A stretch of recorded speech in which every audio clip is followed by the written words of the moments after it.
реакция кошки на вентилятор.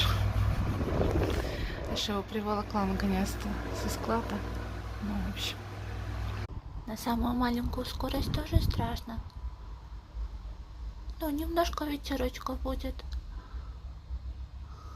Видишь? Чтобы попрохладнее было немножко кошки. Что он большой и страшный, он жужжит. Он ветром дует. Что дальше пойдешь? Еще дальше пойдешь?